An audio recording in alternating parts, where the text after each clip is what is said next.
Pode ir? Gravando, Robson? Gravando. Bom dia, gente, tudo bem? Bom dia! Sejam bem-vindos. Hoje vamos dar continuidade ao nosso tema, a volta de Jesus. João, abaixa só um pouquinho, por favor. Hoje vai ser a nossa última aula desse tema, a volta de Jesus, amém? Amém. Então deixa eu só fazer um resumo do que já falamos. Na primeira aula, eu falei sobre que a volta de Jesus vai acontecer, é um fato, porque a volta de Jesus é promessa de Deus. Vocês lembram? Sim. E depois eu falei sobre os sinais da volta de Jesus, onde Jesus falou ali do que iria anteceder a sua segunda volta. E na semana passada o Vitor nos ensinou sobre a parábola das 10 virgens, que está dentro desse contexto, da volta de Jesus. E o Vitor nos mostrou a importância de termos a constância com Deus.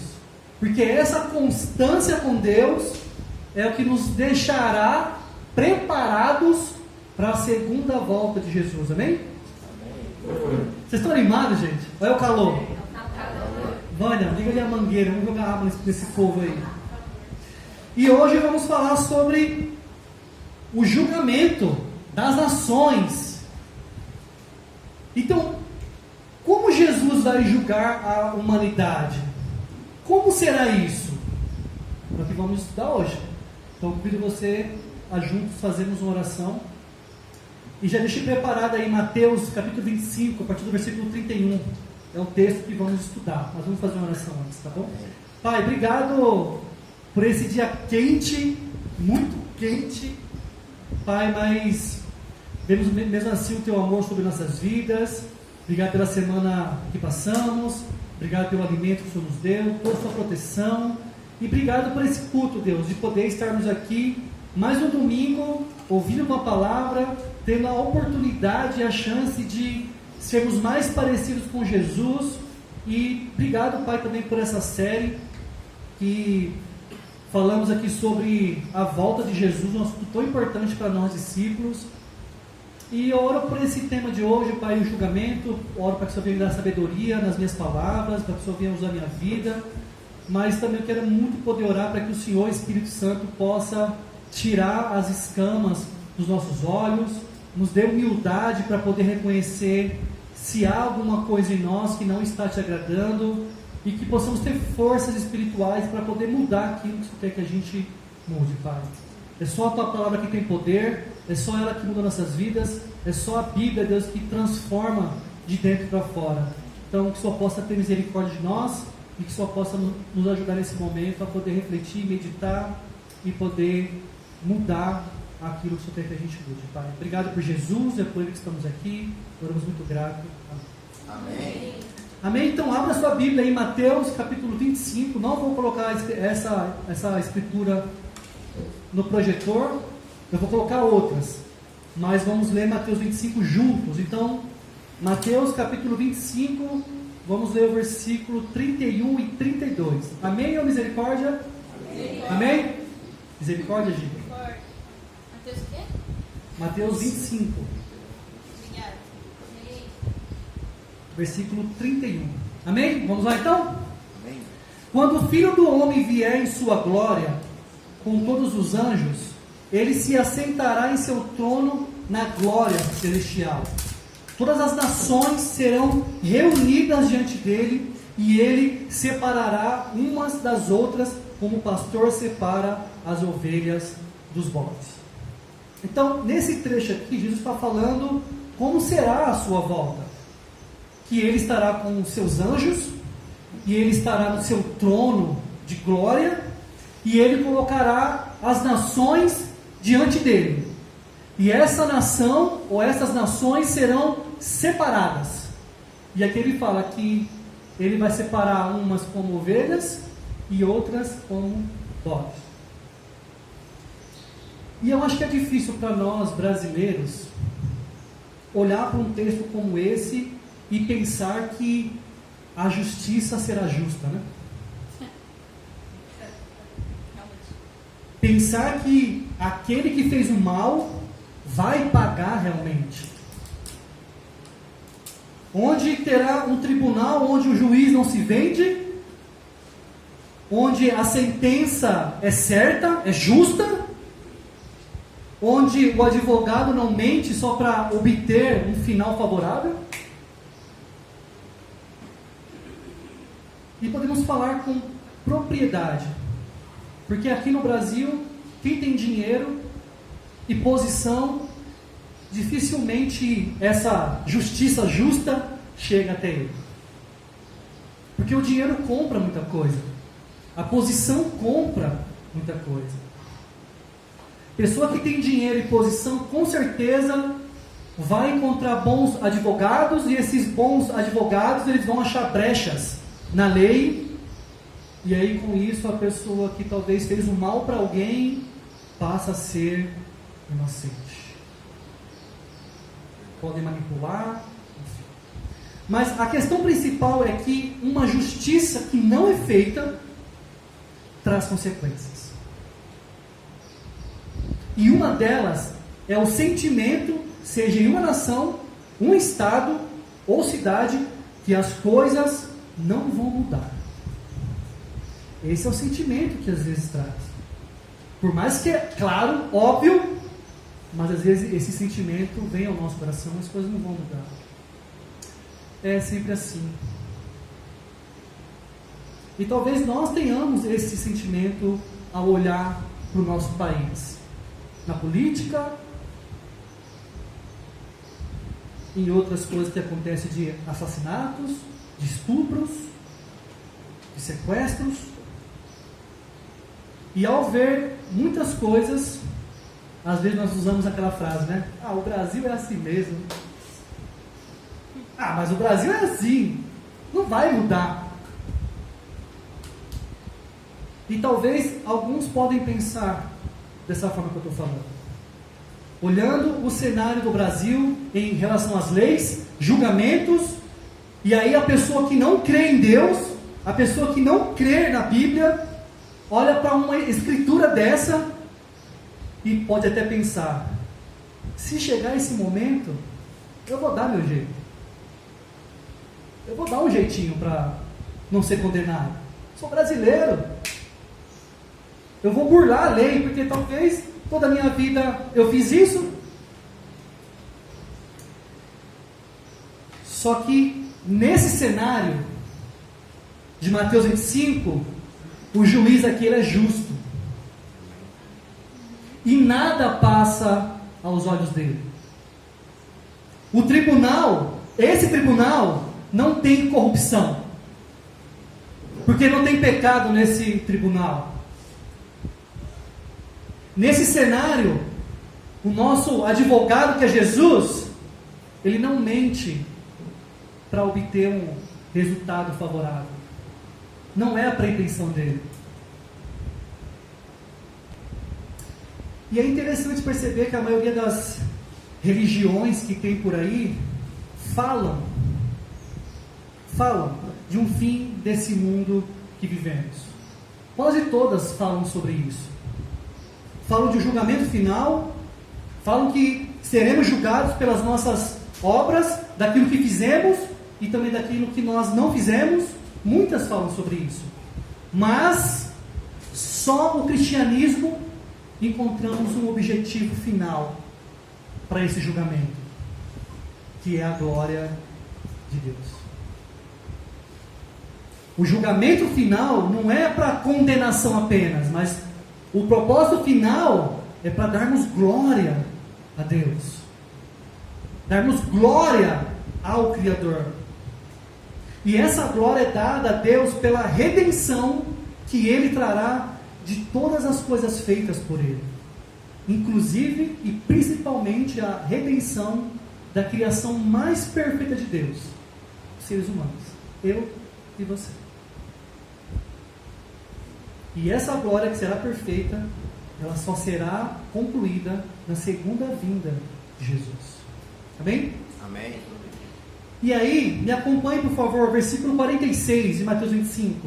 Um versículo bem curto, bem simples, mas bem objetivo. Jesus fala bem assim, ó: e estes irão para o castigo eterno, mas os justos para a vida eterna. Nesse julgamento das nações, Jesus fala de forma muito clara que alguns irão para o castigo eterno, você acreditando ou não, mas é o que Jesus fala, e outros vão para a vida eterna. E a primeira coisa que precisamos prestar muita atenção nas palavras de Jesus, desse contexto, é sobre a separação de pessoas que terá nesse julgamento. É muito claro. Vai ter dois grupos de pessoas, que ele fala aqui. Amém? Como nós lemos em Mateus 31, 32, ele fala que ele vai separar as pessoas em duas classes. A classe dos bodes e a classe das ovelhas.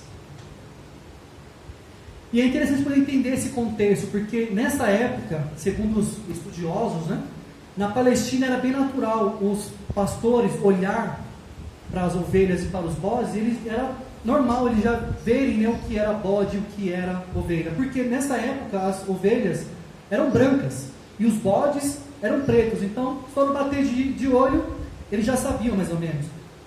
Mas eu acredito que Jesus, ao citar esses dois animais nessa parábola, ele não estava falando da cor deles, mas é do comportamento deles. A forma de como cada um se comportava. Então vamos lá. Como que as ovelhas se comportam? As ovelhas são animais dóceis. Não sei se vocês já tiveram o prazer de ter contato com bode e ovelha, né? Eu vim de Osasco, foi muito longe disso, tá? Mas as ovelhas são animais dóceis, são inocentes e elas são criadas em rebanho. Ovelhas conseguem conviver com outras pessoas. A ovelha, quando se perde desse rebanho, ela se torna uma presa fácil dos lobos, porque ela não consegue se defender. A ovelha ela não sabe discernir entre o alimento bom ou o alimento ruim. Ela come aquilo que está na frente dela. Muitas das vezes ela acaba passando mal porque ela não sabe distinguir isso. E é por isso que a ovelha precisa de pastor.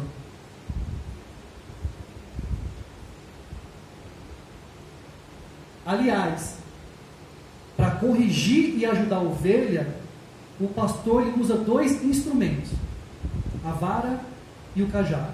Mas não é para espancar ou para bater na ovelha, é para direcionar a ovelha. Amém? Então essa é a ovelha. E o bode? O bode é o oposto da ovelha. O bode, ele é um animal briguento. O bode é traiçoeiro, ele fede, ele é sujo. O bode, ele é marrento, atrevido. E o bode, ele alimenta-se de tudo que encontra. Na verdade, o bode, ele é destruidor. O bode não aceita repreensão. Se já tiveram a oportunidade de conviver com o bode ataca, às vezes. Você está de boa e ele vem te dar uma chifrada do nada. O bode é desobediente e, por ser atrevido, ele afronta a espécie que cuida dele, que é um homem. Então, se você vê um bode por aí, sai vazado, que é perigoso. E todos nós sabemos, irmãos e amigos, que a Bíblia sempre traz a figura de Jesus como nosso pastor. Sempre traz a figura de nós como ovelhas. Sabe por quê? Porque a expectativa de Deus sempre foi que nós, seres humanos, e toda a humanidade, que todos nós fôssemos ovelhas. O sonho de Deus é que a humanidade fosse ovelha.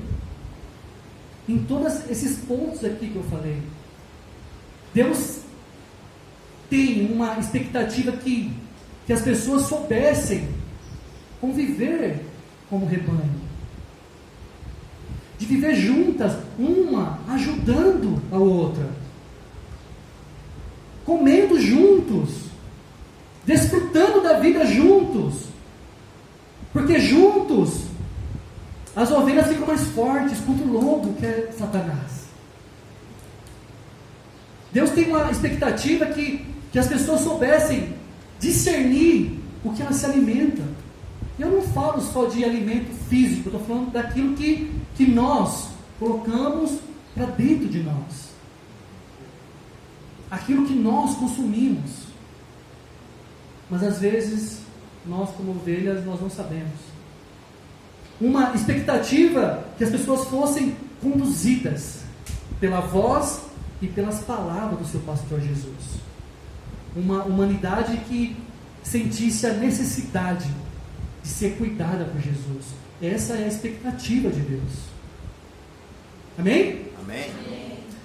Mas vemos que muitas pessoas, dentre todas as nações do mundo, agem muito mais como bodes do que ovelhas.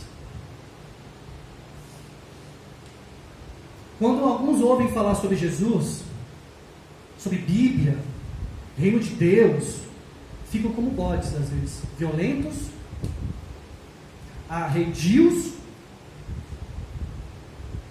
pessoas que vivem de uma forma errada e quando alguém vai tentar ajudar, não aceita a repreensão, são desobedientes e rebeldes a tudo que envolve o reino de Deus, inclusive a palavra dele. Isso é bode, segundo as escrituras. A diferença aqui de Mateus 25 que nós lemos, nesses dois versículos, a diferença que Jesus está falando aqui, são aquelas pessoas que acreditaram nele, que foram ovelhas, e aqueles que não acreditaram nele, que foram bodes. Simples assim. Essa vai ser a divisão do julgamento de Jesus. E quando nós falamos sobre a palavra acreditar, é bem importante a gente se aprofundar um pouco mais sobre isso. Vou dar aqui um exemplo. Hoje teremos, no final da tarde, um evento esportivo, o jogo São Paulo e Flamengo, que vai ter mais de 60 mil pessoas no Morumbi hoje. E eu fiquei pensando que se alguém pegasse um microfone 5 minutos antes de começar o jogo, onde o público estaria lá, e se alguém perguntasse: quem acredita em Deus, ergam a mão. Eu acredito que 95% das pessoas ergueriam a mão e falariam: não, eu acredito em Deus. E aí fizesse uma segunda pergunta: quem aqui tem fé em Deus? Eu acredito também que 95% das pessoas iriam levantar a mão. Talvez as mesmas que ergueram a mão ao falar que acreditam em Deus. Muitos acham que acreditar em Deus, em Jesus, na Bíblia, é a mesma coisa que ter fé. E não é a mesma coisa. Acreditar é uma coisa, você ter fé é outra coisa. Eu vou colocar aqui a escritura para chegar a tempo. Em Tiago capítulo 2, me acompanha aqui. Estou conseguindo ver aí do fundo, gente? Estão vendo? Vamos ver o que é fé? De que adianta, meus irmãos, alguém dizer que tem fé se não tem obras? Acaso a fé pode salvá-lo? Se um irmão ou irmã estiver necessitando de roupas e do alimento de cada dia, e um de vocês lhe disser: vá em paz, aqueça-se e alimente-se até satisfazer-se, sem porém lhe dar nada, que adianta isso? Assim também a fé, por si só, se não for acompanhada de obras, está morta. Mas alguém dirá: você tem fé? Eu tenho obras. Mostra-me a sua fé sem obras, e eu mostrarei a minha fé pelas obras. Você crê que existe um só Deus? Muito bem. Até mesmo os demônios creem e tremem. Insensato, quer certificar-se de que a fé sem obras é inútil?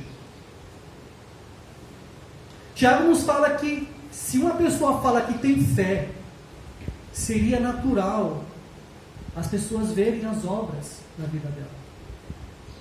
Não porque ela acredita, mas porque ela tem fé. E a fé leva a obras. Você ter fé em Jesus é você ter obras. Você ter fé e você ter obras é você ser ovelha. É você ser discípulo de Jesus. É você ser um seguidor de Jesus. Isso é ovelha.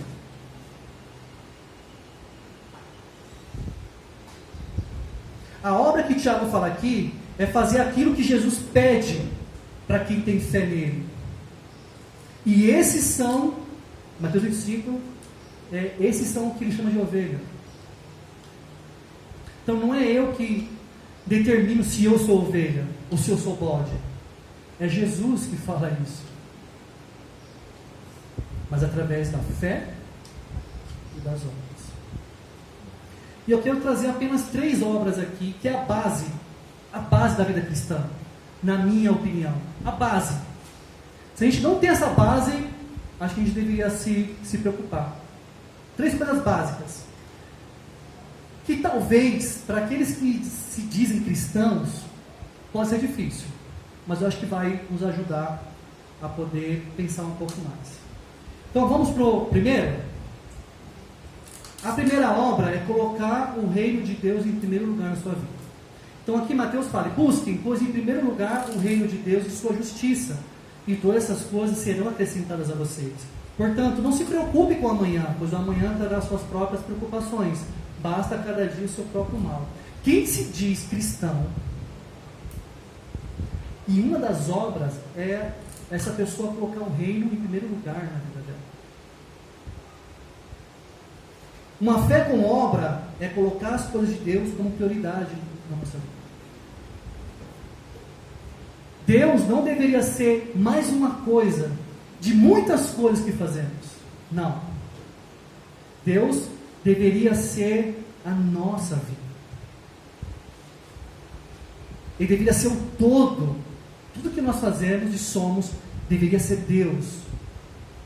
E não Deus ser mais uma das coisas que a gente tem para fazer ao longo do dia. Ler minha Bíblia, orar, trabalhar. Bom ler. Uma fé com obra é quando priorizamos nossa leitura da Bíblia. É quando nós priorizamos nossos tempos de oração. Todo dia. Isso mostra a vontade, irmãos e amigos, de sermos ovelhas de Jesus. Não é o simples ponto de fazer por fazer, não. Isso demonstra no coração que eu quero ser ovelha. Porque Deus é minha prioridade e Ele é meu pastor.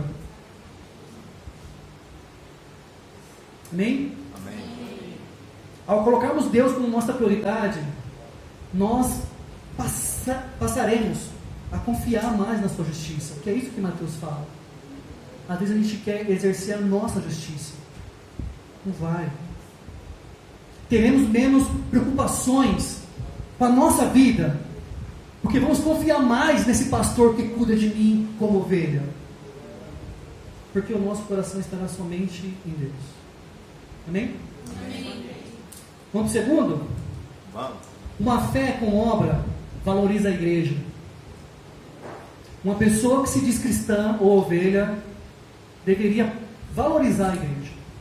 Aqui em Atos 20 fala: cuidem de vocês mesmos e de todo o rebanho sobre o qual o Espírito Santo os designou como bispos, para pastorearem a igreja de Deus que Ele comprou com seu próprio sangue.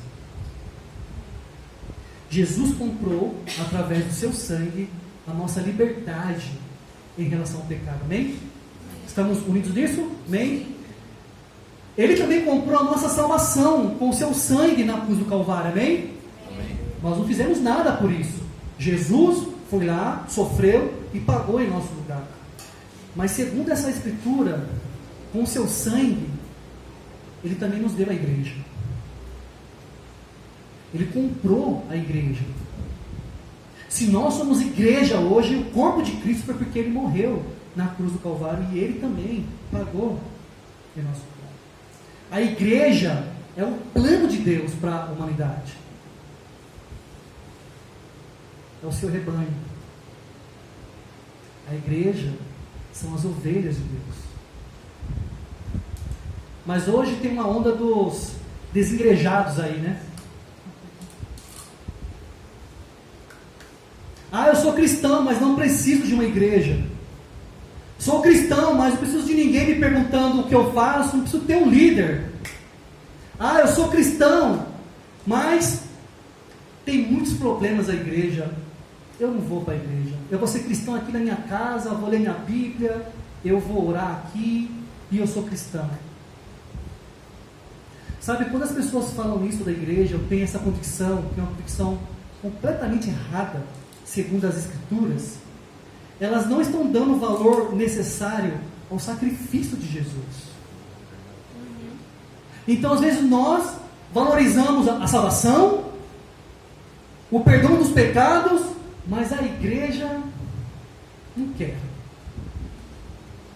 Será que nós temos essa condição de escolher o que a gente quer de Jesus? Não existe cristão sem igreja, segundo as Escrituras.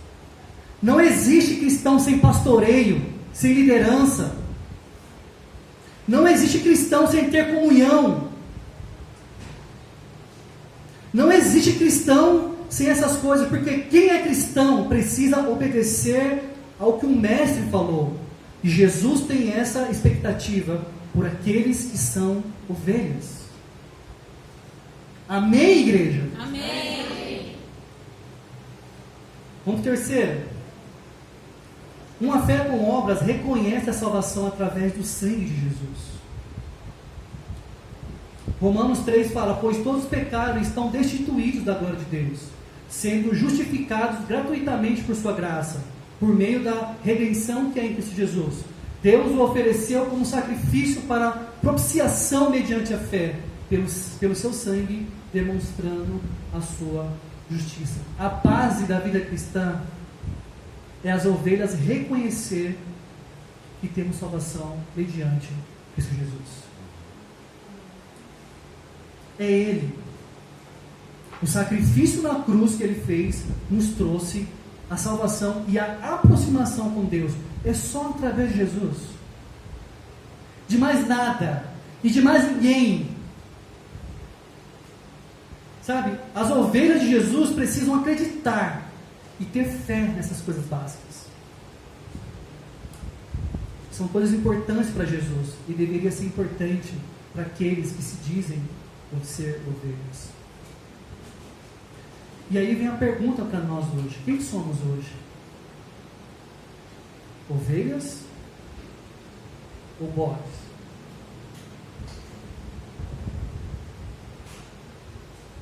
Olhando para a nossa vida individualmente, esquece quem está do seu lado, olha para você. De todas as coisas que já vimos até aqui, coração, atitude, comportamento, quem nós somos hoje? Quem o Leandro tem sido hoje?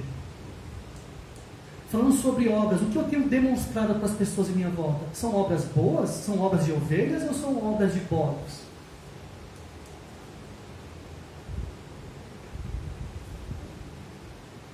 Amém? Amém. Posso tomar água? Deve.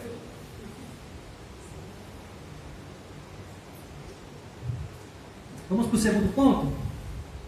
E acompanha lá em Mateus 25, a partir do versículo 33. Vamos ler juntos. Vamos até o final agora. Vamos ler agora a sentença. Nós vamos ver agora o motivo que Jesus falou que levará as pessoas para a vida eterna e para a condenação. Tá bom? Então, o que levará as pessoas para esses dois caminhos? É o que Jesus fala aqui. Vamos lá então? Versículo 33. Colocará as ovelhas à sua direita e os bodes à sua esquerda. Então o rei dirá aos que estiverem à sua direita: venham, benditos de meu Pai, recebam como herança o reino que foi preparado para vocês desde a criação do mundo. Pois eu tive fome e vocês me deram de comer, tive sede e vocês me deram de beber, fui estrangeiro e vocês me acolheram, necessitei de roupas e vocês me vestiram, estive enfermo e vocês cuidaram de mim, estive preso e vocês me visitaram. Então os justos, que aqui no caso são as ovelhas, responderão: Senhor, quando te vimos com fome e te demos de comer, ou com sede e te demos de beber? Quando te vimos como estrangeiros e te acolhemos, necessitado de roupas e te vestimos? Quando te vimos enfermo ou preso e fomos te visitar, o rei responderá: diga a verdade, o que vocês fizeram, alguns dos meus menores irmãos, a mim o fizeram. Então ele dirá aos que estiverem à sua esquerda: malditos, aparte-se de mim para o fogo eterno, preparado para o diabo e os seus anjos. Pois eu tive fome e vocês não me deram de comer. Tive sede e nada me deram para beber. Fui estrangeiro e vocês não me acolheram. Necessitei de roupas e vocês não me vestiram. Estive enfermo e preso e vocês não me visitaram. Eles também responderão: Senhor, quando te vimos com fome, ou com sede, ou estrangeiros, necessitado de roupas, ou enfermo ou preso, e não te ajudamos? Ele responderá: diga a verdade, o que vocês deixaram de fazer a algum desses mais pequeninos, também a mim deixaram de fazer. Essa aqui é a sentença para quem vai para a vida eterna e para quem vai para o fogo eterno. E vamos se aprofundar um pouco mais sobre isso.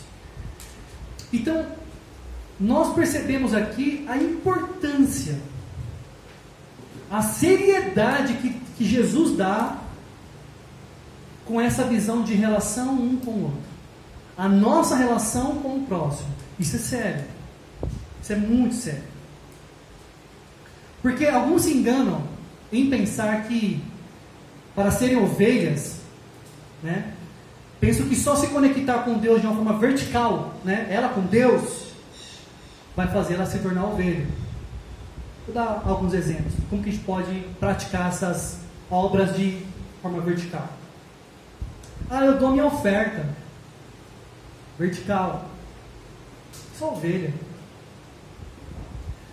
Eu venho no culto como esse, eu canto louvores como esse, eu ouço a pregação. Sou ovelha. Estou conectado com Deus. Na minha casa eu amo cantar louvor. Nossa, eu lavo a louça, né, Caio? Eu lavo a louça e eu adoro cantar louvor.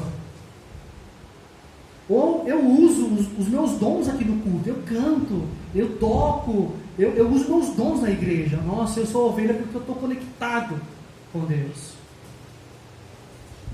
Isso é um relacionamento vertical, onde parte de você para com Deus.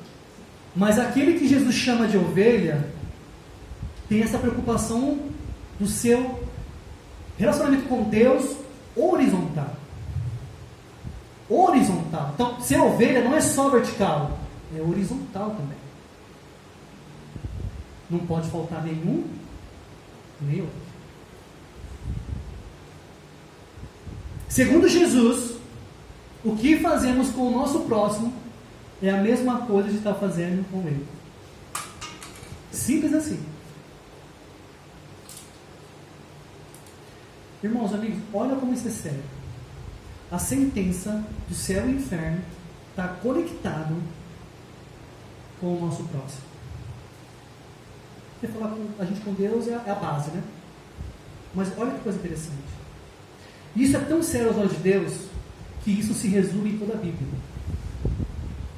Se tornou mandamento, porque Jesus falou sobre isso na sua passagem aqui. Um dos mestres da lei aproximou-se e os ouviu discutindo. Notando que Jesus lhe dera uma boa resposta, perguntou-lhe: de todos os mandamentos, Jesus, no caso, qual é o mais importante? Respondeu Jesus: o mais importante é esse: ouça, Israel, o Senhor, o nosso Deus, o Senhor é o único Senhor. Ame o Senhor, o seu Deus, de todo o seu coração, sua alma, seu entendimento e com todas as suas forças. O segundo é este: ame o seu próximo como a si mesmo. Cara, isso se resume em toda a Bíblia. E é interessante pensar, irmãos, porque para sermos ovelhas e sermos salvos no dia desse julgamento, nós precisamos estar amando a Deus e estar amando ao próximo. Eu vou dar uma opinião pessoal minha aqui, porque a pregação envolve muito isso, né? Quem está pregando de passar aquilo que sente, enfim. O que eu acho interessante, você pode concordar comigo ou não, e você pode discordar também, não tem problema. O que eu entendo disso tudo, e o que eu acho interessante, é que o ser humano ele é tão orgulhoso, ele é tão pecador, que muitos querem amar a Deus do jeito deles. E muitos querem amar o próximo do jeito deles também. Porque a gente sabe como faz as paradas. A gente sabe como pode conduzir. Vou dar aqui um exemplo. Se eu quero demonstrar amor pela Vânia, eu preciso saber o que eu posso fazer para que Vânia se sinta amada. Vou dar um exemplo. Se eu achar que eu vou fazer com que Vânia se sinta amada, eu pegar o Pietro e a Estela, deixar na casa da Dani, e aí eu vou decorar a casa, vou colocar um Netflix, vou escolher um filme, vou fazer pipoca, falar, Vânia, hoje vamos ter uma tarde de cinema aqui. A Vânia vai ficar feliz, mas isso não vai fazer com que a Vânia se sinta amada, porque isso não faz a Vânia se sentir amada. Ela vai ficar feliz. Para eu fazer com que a Vânia se sinta amada, é simples. É eu pegar a Vânia e levar ela para jantar. É eu comprar um presente na Vânia. É eu ver ela atarefada e eu lavar uma louça, limpar a casa. É isso que faz a Vânia se sentir amada. Mas eu sei disso porque eu conheço a Vânia. Eu não posso fazer qualquer coisa e achar que Vânia vai se sentir amada. Se eu quiser, isso para que o Pietro se sinta amado. Pietro e Estela são bem diferentes. Quer fazer o Pietro ficar se sentir amado? Põe um bom desenho com ele, senta com ele no sofá e fala, filhão, deita aqui comigo. É o que ele mais ama fazer, é isso. Se eu fizesse com a Estela, ela não fica no sofá 3 minutos. Papai, eu quero passear. Então, se eu quero fazer com que ela se sinta amada, eu preciso passear com a minha filha. Com um clube, com um parque, comprar um sorvete. É isso que faz. E nós percebemos que a forma de amar a Deus e ao próximo não é da nossa maneira. É da maneira de Deus. É o que está na Bíblia. Porque talvez para algumas pessoas estar em um culto como esse seja a maior demonstração de amor para Deus que ela pode fazer. Ai, eu fui no culto porque eu amo a Deus. Ai, eu amo a Deus. Nossa, eu vou dar a minha oferta aqui, eu vou dar R$15. Nossa, como que eu amo a Deus. Eu não quis dizer que a quantidade demonstra o seu amor. Porque o ato de ofertar, a gente acha que está amando a Deus com o ato. Pode ser 15, pode ser 1000, pode ser o valor que for. Ah, eu vou usar os meus talentos para servir. Como que eu amo a Deus. Fazer uma leitura superficial da Bíblia, ah, como que eu amo a Deus. Orar 3 minutos por dia, ah, como que eu amo a Deus. Amar a Deus é isso aqui, irmãos. É assim que amamos a Deus. Amando Ele com todo o nosso coração. Quer dizer, as emoções do nosso corpo devem estar nele. Esperança nele. Ligada com Ele. Amar a Deus com toda a nossa alma, nosso sentimento. Depositar em Deus, com todo o nosso entendimento, buscar entender quem é Deus, ter sede, fome na Bíblia, de buscar e querer saber quem é Deus. E isso demonstra amor por Deus. Amar a Deus com o nosso corpo. Você ama Deus com o seu corpo? Você cuida do seu corpo? Você tem algum vício que pode prejudicar o seu corpo? É isso que faz a gente dar passos e demonstrar que nós amamos a Deus. Não é do meu jeito, não é da minha forma. Deus, mas eu amei o Senhor. Porque você me amou do seu jeito. Você não amou segundo o que está na minha palavra. E muitos fazem atrocidades achando que estão amando a Deus. Usam o nome de Deus, mas porque muitas das vezes não sabem da vontade de Deus. Agora, em relação ao próximo, muitos acham que estão amando o próximo. Sabe como? Seja no casamento, com os filhos, no trabalho, na faculdade. Ouvimos às vezes assim: mas eu fiz tal coisa para o João, Mas eu não perguntei para o João. Mas eu deduzi que aquilo que eu fiz estava demonstrando amor pelo João. Ah, João, mas eu acho que eu estava te ajudando, cara. Mas eu não sei como que o João se sente amado. Não perguntei para o João. Ah, eu achei que eu estava ajudando. Pensei que isso seria o melhor para o João. E até na igreja acontece isso. Alguns acham que estão amando o outro quando vê pecado e não ajudam. Isso não é amor, segundo as Escrituras. Ah, mas eu vi pecado, mas se eu falar, eu não quero estragar a minha amizade. Ah, isso é amor. Não, você está levando essa pessoa a ser bode. Mas se eu falar, acho que a pessoa não vai gostar mais de mim. Ah, então eu não vou falar. Ou quando eu falo entre linhas. Sabe? Eu falei, mas não falei. Tipo,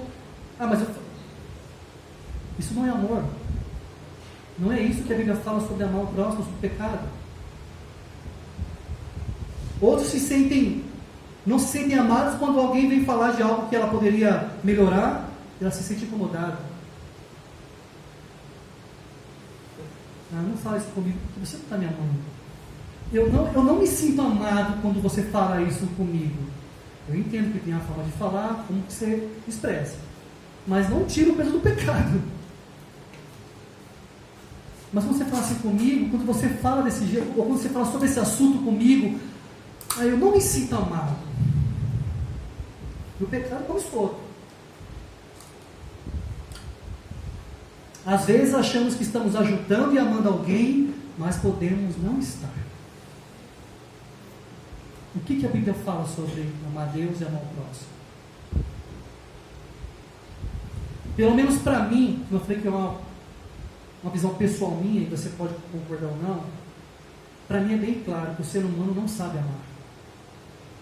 Nós não sabemos amar, nem a Deus e nem ao próximo. O nosso modelo de amor é Jesus Cristo. Você quer aprender como amar a Deus? Olhe para Jesus Cristo. Você quer aprender como amar o próximo? Olhe para Jesus Cristo. Amém. Ele é o nosso modelo. E esse modelo está na Bíblia. Está na Bíblia. Amém? Amém. Vocês estão bem? Sim. E acho que aqui cabe duas ótimas perguntas para nós. Você tem amado a Deus de que maneira? Do seu jeito? Daquilo que você acha que deve fazer? Você tem amado a Deus com o exemplo de Jesus? De obediência, de amor. Como temos amado a Deus? Você tem amado as pessoas de que maneira? Da maneira que o mundo ama? Sem profundidade, sem verdade? Ou você tem amado as pessoas com o exemplo de Jesus? De falar a verdade em amor? Que você quer ajudar o irmão, você quer ajudar alguém a ir para Jesus e sem verdade não tem como. Como nós temos amado as pessoas? E eu quero concluir aqui esse nosso tempo. Para sermos ovelhas, não só no dia desse julgamento que nós estamos estudando aqui, mas se quisermos viver como ovelhas a cada dia. Até porque a gente não sabe o dia que Jesus vai voltar. Ele fala sobre isso, ninguém sabe o dia. Então precisamos viver como ovelhas hoje, viver como ovelhas amanhã, viver como ovelhas depois, até o dia da nossa morte. Precisamos ser ovelhas, porque a gente não sabe quando que Jesus vai voltar. Mas se Ele voltar, que Ele me encontre como uma ovelha.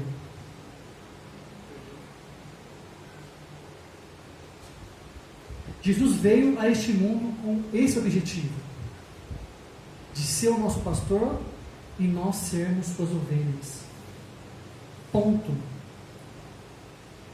Mas por que, Leandro? Para que todos nós cheguemos a esse dia como ovelhas e sermos salvos. Ele morreu na cruz lá do Calvário para isso, para nos aproximar dele, para nos levar para ele.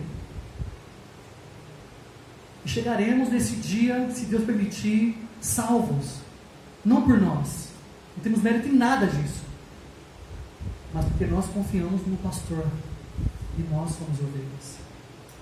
Amém? Amém. Aqui em João 10, Jesus fala, então Jesus afirmou de novo, digo a verdade, eu sou a porta das ovelhas.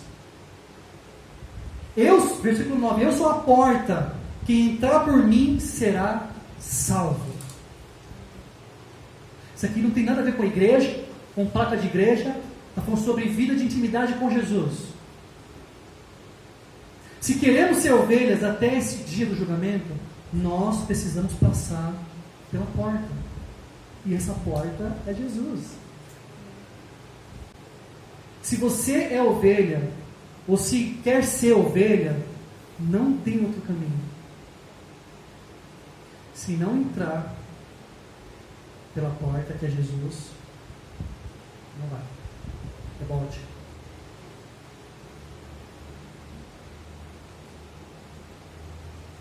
João 10, versículo 14. Eu sou um pastor, conheço as minhas ovelhas, e elas me conhecem.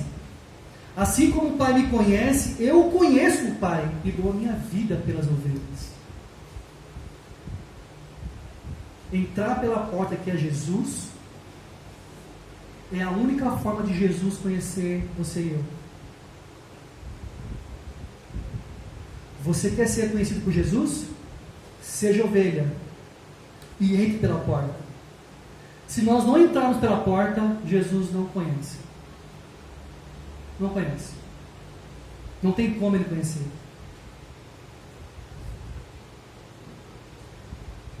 Eu quero fazer um convite para você que está nos visitando hoje. Papo meio brabo, né? Julgamento, essas coisas. Estude a Bíblia. Entenda melhor sobre esse ponto de ovelha, bode, Jesus, julgamento. Entenda melhor. Dê uma oportunidade para você, pelo menos, entender o que a gente está falando. Porque você, crendo ou não, é fato. Esse dia vai chegar. Nós, vivos ou mortos, vai chegar. E aqui nesse versículo 10 fala que eu dou a minha vida pelas ovelhas. Uma ovelha reconhece o sacrifício do seu pastor. O maior sacrifício que alguém poderia fazer por alguém é dar a sua própria vida. E Jesus fez isso por você. Fez isso por mim. Eu quero encerrar com a última escritura, que fala sobre julgamento, e é uma das minhas principais. Hebreus 9 fala, da mesma forma como um homem está destinado a morrer uma só vez, e depois disso enfrentar o juízo, é o que nós estamos conversando aqui, assim também Cristo foi oferecido em sacrifício uma única vez, para tirar os pecados de muitos, e aparecerá segunda vez, não para tirar o pecado, mas para trazer salvação aos que o aguardam. Amém, igreja? Amém. Amém, igreja? Amém? Temos uma única oportunidade de estar com Deus na eternidade. É uma só. É uma só. E a gente não pode jogar isso fora. É uma. Uma só morte. E depois vamos enfrentar o juízo. Frente a frente com Jesus. Frente a frente perante o seu trono. Somos ovelhas ou bodes? Jesus veio pela primeira vez em forma humana para tirar o pecado da humanidade. Mas a segunda será apenas para trazer salvação às ovelhas e condenação aos bodes. Vamos orar. Pai, obrigado, Deus, por esse momento de ensino. Espírito Santo, quero pedir ao Senhor, em nome de Jesus, que o Senhor possa cuidar dos nossos corações, Deus. Antes de eu pregar para os meus irmãos, para os meus amigos que estão aqui, eu estou pregando para mim mesmo, Pai. E é com muito temor e zelo pela Tua Palavra e pelo Senhor que eu peço para que o Senhor possa Me ajudar, Deus, a sempre me colocar no caminho de ovelha. Que meu coração venha a ser um coração de ovelha. Que as minhas ações venham a ser ações de ovelhas, Deus. Por mais que eu sei que dentro de mim existem vários bodes, Deus. Me ajuda, Jesus, a poder a cada dia passar pela porta, a passar pelo Senhor, a estar com o Senhor, a estar dentro desse aprisco, que é um local de segurança para as ovelhas, Deus. Eu oro pelos meus irmãos, pelos nossos amigos que estão aqui, Deus, que nós possamos a cada dia viver nossa vida com alegria para que a gente consiga viver como ovelha. Se o Senhor voltar hoje, ao final do dia, se o Senhor voltar à noite, não sei quando será a sua volta, Jesus, que o Senhor possa encontrar essa igreja, Deus, como pessoas que são ovelhas. Que nós possamos continuar perseverando, lutando. Nos ajuda, Espírito Santo, a poder manter o nosso coração no lugar certo. E se ele não está no lugar certo, leve ele para o lugar onde o Senhor quer que ele esteja, para que a gente consiga continuar vivendo essa vida com o Senhor, essa intimidade com o Senhor, não por obrigação, não como dogma, mas como intimidade com o Senhor. Que o Senhor falou aqui em João 10, que o Senhor conhece as ovelhas, e as ovelhas conhecem o Senhor. Então, é intimidade, Deus. Então, obrigado por essa série que me ajudou muito particularmente, e que nós possamos continuar não perdendo de vista, Deus, a volta de Jesus, e que nós possamos estar sempre confiante no Teu exemplo, Pai. Obrigado por tudo, te agradecemos em nome de Jesus. Amém. Amém. Eu quero agradecer, antes de encerrar aqui, o Vitor. Vitor, obrigado pela aula que você deu na semana passada. Então a gente encerra aqui, né, essa série de aulas sobre a volta de Jesus. E na semana que vem, vamos já para outro tema. Então vamos falar sobre os pecados intocáveis. Então o Vitão começa a semana que vem essa série. E depois a gente vai revezar. Dia 1, 8, 16 de outubro, vamos falar sobre os pecados intocáveis. Por que os pecados intocáveis? A gente às vezes dá muita ênfase nos pecados mais visíveis perante a sociedade, né? Adultério. Mas aqueles pecados ocultos, né? É o mesmo pecado perante Deus, né? A gente vai falar sobre eles, tá bom? Obrigado, gente. Vamos cantar mais um louvor, vamos ficar de pé. Obrigado. É nóis.